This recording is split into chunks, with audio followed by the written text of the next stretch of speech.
आनंद भगवान की। गुरुर्ब्रह्मा गुरुर्विष्णु गुरुर्देव ईश्वरा।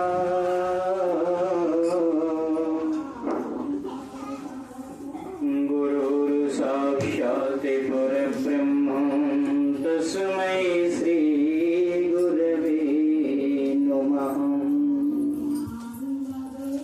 बोल सद्गुरुदेव भगवान की जय। बोल वृंदावन बिहारी लाल की जय। बोल राधा रानी सरकार की जय। बोल तुलसा महारानी की। बोल गंगा मैया की जय। श्री कृष्ण गोविंद हरे मुरारी हे नाथ सुदेवा। श्री कृष्ण गोविंद हरे मुरारी हे नाथ सुदेवा। हे नाथ नारायण वासुदेवा। हे नाथ नारायण देवा। हे नाथ नारायण वासुदेवा। हे नाथ नारायण वासुदेवा। श्री कृष्ण गोविंद हरे मुरारी हे नाथ वासुदेवा। श्रीमन्नारायण नारायण नारायण श्रीमन्नारायण नारायण भजमन नारायण नारायण नारायण भजमन नारायण नारायण लक्ष्मी नारायण नारायण नारायण लक्ष्मी नारायण नारायण। जो नाम जपत है नारायण जो। हे मात पिता तुल नारायण अपने दहो नारायण। श्रीमन्नारायण नारायण नारायण भजमन नारायण नारायण। बोल लक्ष्मी नारायण भगवान की। बोल व्यास व्यासी महाराज की। सद्गुरुदेव भगवान की गद्दी के रक्षक हो हनुमान जी। लैके गदा चहु मोरे से ध्यावो। जो कोई दुष्ट निकेतन आवे ताहि महाप्रभु मारी भगावो। जो धरि ध्यान कथा सुनी है ताके धन धान और सुत बढ़ावो। अविनती हमारे यही हनुमान जी। छोड़ के गढ़ी तुम यहाँ चली आओ। कथा प्रारंभ होते हैं सुनो वीर हनुमान। राम लक्ष्मण जानकी सदा करो कल्याण। बैल चढ़े शिव जी मिले चढ़े भगवान। सिंह चढ़ी माता मिले तेरे पूरन सारे। बोल गोविंद भगवान की। बोल कार्तिक महात्म की। तुलसा महारानी की जय। कार्तिक मास की पावन पवित्र कथा में कल आप लोगों ने बड़ी सुंदर कथा श्रवण किया कि माता लक्ष्मी जी का आगमन कहाँ रहता है, कहाँ वो नित्य निवास करती हैं और कहाँ से वो रूठ जाती हैं। इतनी कथा सुनने के बाद राजा पृथु जी श्री नारद जी से पूछने लगे कि हे प्रभु जी, दीपावली का महान पर्व के उपरांत में कार्तिक मास में क्या होता है, और उसका फल क्या होता है, कौन सी पूजा और किस देवता की पूजा की जाती है। इस प्रकार से जब राजा जी ने प्रश्न किया तो श्री नारद जी कहने लगे कि हे राजन, आपने बड़ा सुंदर प्रश्न किया। दीपावली के पर्व के उपरांत में परिवा जब आता है, शुक्ल पक्ष की परिवा तिथि में अन्नकूट का पूजन होता है, अर्थात भगवान श्री गोवर्धन जी का पूजन होता है। इसकी परंपरा कथा ऐसी है कि सारे गोकुलवासी इंद्र आदि देवताओं की पूजा किया करते थे आज, और इंद्र के देवता की पूजा करते थे। तो इंद्र सभी ग्रह सभी देवताओं के राजा हैं, तो वो सारे मेघ जल बारिश इत्यादि समय समय पर किसानों के ग्वाल वालों के खेतों में किया करते थे। ठाकुर जी ने सोचा कि भाई देखो, इंद्र केवल बारिश करने के लिए पूजा स्वीकार कर रहे हैं, तो ये बात ठीक नहीं है। क्या किया जाए? जब ठाकुर जी बाल्याकाल लीला अवस्था कर रहे थे गोकुल वृंदावन में, ठाकुर जी ने कार्तिक मास कृष्ण पक्ष की जब तिथि आई, अमावस्या, उसके उपरांत में जब शुक्ल पक्ष लगा, तो भगवान ने एक मीटिंग बुलाई कि देखो भाई, हम अब तक इंद्र देवता की पूजा करते आते थे, लेकिन इंद्र हमें सिवाय बारिश के और हमारी कोई मदद नहीं करते हैं। मेरा ऐसा विचार है कि इस बार इंद्र देवता की पूजा ना किया जाए। ग्वाल वालों ने कहा, अरे जो हमारी परंपरा चली आ रही है, जो हमारी रीति चली आ रही है, प्रथा चली आ रही है, उसको कैसे ना किया जाए, कैसे टाला जा सकता है? नहीं काना, नहीं लाला, ऐसे बात नहीं बनेगी। हम पूजा इंद्र की करते हैं तो इंद्र की ही करने दो। ठाकुर जी जिद पे पा गए, नहीं, मेरा एक बार मेरा कहना मान लो, और मेरे कहने के अनुसार आप इस बार इंद्र की पूजा ना करो। किसकी करें फिर? कहने लगे कि इतने विशाल आकार में हमारे ठाकुर जी भगवान गोवर्धन जी हैं, जो हमारी गैयों को चारा देते हैं, बाहर की गंदी हवाओं से हमें बचाते हैं, और जो पेड़ पौधे हैं उनसे सुंदर सुंदर हवा प्रदूषण सही करते हैं, इतनी रक्षा हमारी करते हैं, अल्लाह भला से रक्षा करते हैं, हमें इनकी पूजा करनी चाहिए। अरे भला हमें ठाकुर जी कैसे? अरे तुम पूजा तो करो। एक बात बताओ, इतना टाइम हो गया इंद्र की पूजा करते, कभी इंद्र देवता आए और तुमसे कुछ मांगा?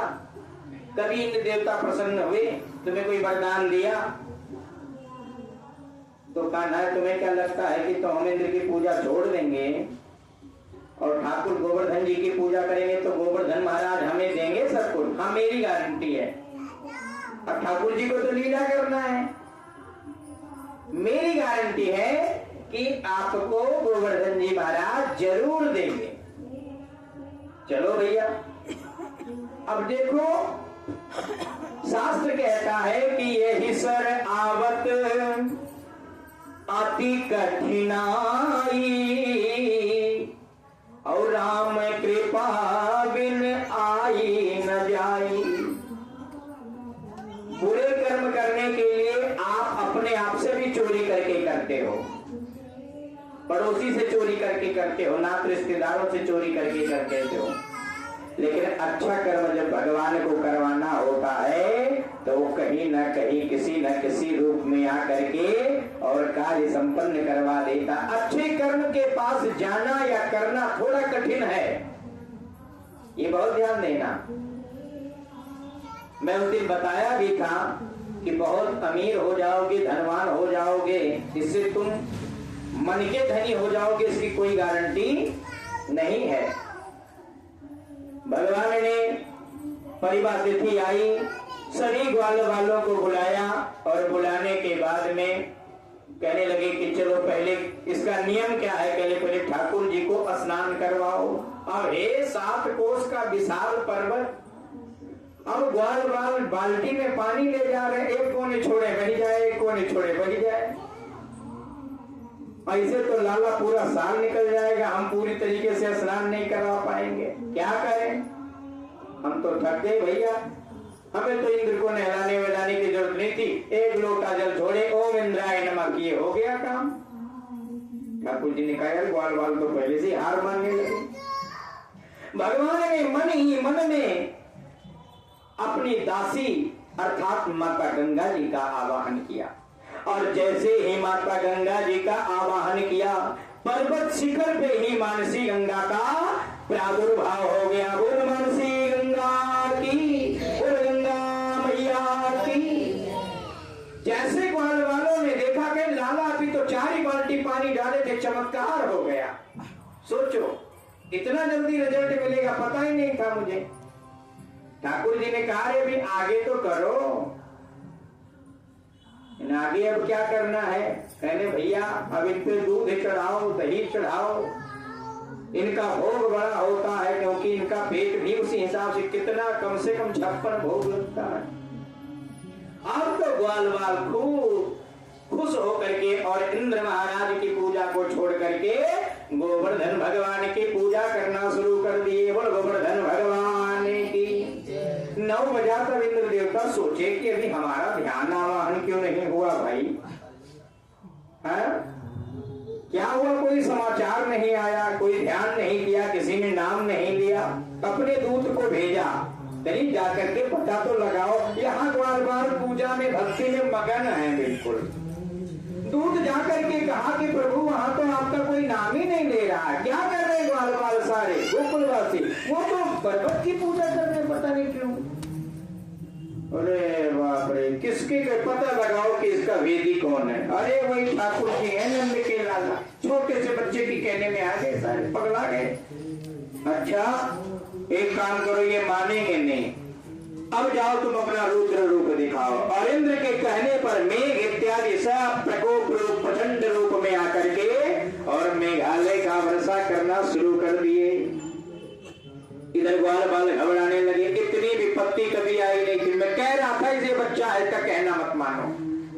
देखा सामने रिजल्ट आ गया। अरे बच्चे के कहने पे कौन कहता है भाई ये सब? मैं पहले ही मना कर रहा था। अब देखो इंद्र देवता गुस्सा गए, कौन बचाएगा इन्हें? भागने लगे ग्वाल बाल पूजा छोड़। ठाकुर जी ने सोचा अब भी बात बिगड़ जाएगी, अब क्या करें? और इंद्र इतना प्रकोप बारिश करवा रहे हैं, इतना हवा बयार तूफान, पेड़ उखड़े जा रहे हैं, गैया उड़ी जा रही है, ग्वाल बाल बिल्कुल भगे भरे इधर उधर। ग्वाल बाल समझ गए कि इंद्र देवता बहुत कुपित है और ये सब काम जो हुआ है इस लाला के वजह से। ना हम इसका बात मानते और ना ये हमारे गोकुल पे विपदा आती। क्या करें? ठाकुर जी सोचने लगे कि अब फिर परीक्षा की बात आई। अब अगर ये ग्वाल बाल भाग गए छोड़ के, फिर इनको विश्वास दिला पाना बहुत मुश्किल होगा।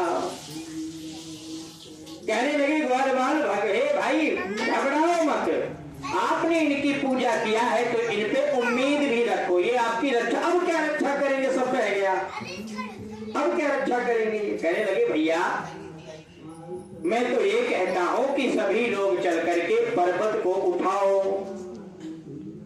ग्वाल बाल और पगला गए कि अब देखो हाल, अब क्या कह रहे हैं? अरे हमसे 10 किलो की बाल्टी नहीं उठती और ये 7 कोस का परिक्रमा, 7 कोस के आकार जैसे बड़े पहाड़ कह रहे कि उठाओ इसको। भैया नंद बाबा नंदरानी आई और झाड़ा फूंक लगवाने, मेरा बच्चा तो कोई, अरे इसको तो कोई ऊपरी बला हो गई, अल्लाह बल्ला बोलने लगा। मतलब विश्वास नहीं हो रहा है कि ठाकुर जी पर्वत उठवा देंगे। माताएं तो वैसे बड़ी कोमल दिल की होती हैं, इससे झाड़ा लगवाओ उससे झाड़ा लगवाओ, कुछ तो ऊपरी टुकटा हो गया इसको, क्योंकि ये न जानी क्या क्या कह रहा है। पहले इंद्र की पूजा न करो, पर्वत उठाओ, ये करो वो करो। अरे मैया जरा ठहरो तो। और जैसे ही ठाकुर जी ने जाकर के ठाकुर जी ने अपनी कनिष्ठिका उंगली को लगाया,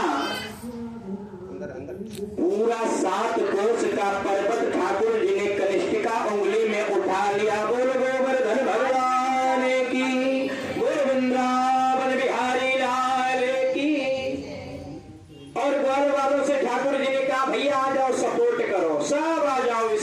सब ग्वाल वालों रे बाप रे, आज तो चमत्कार पे चमत्कार हो रहा है। सारे ग्वाल वाल गए।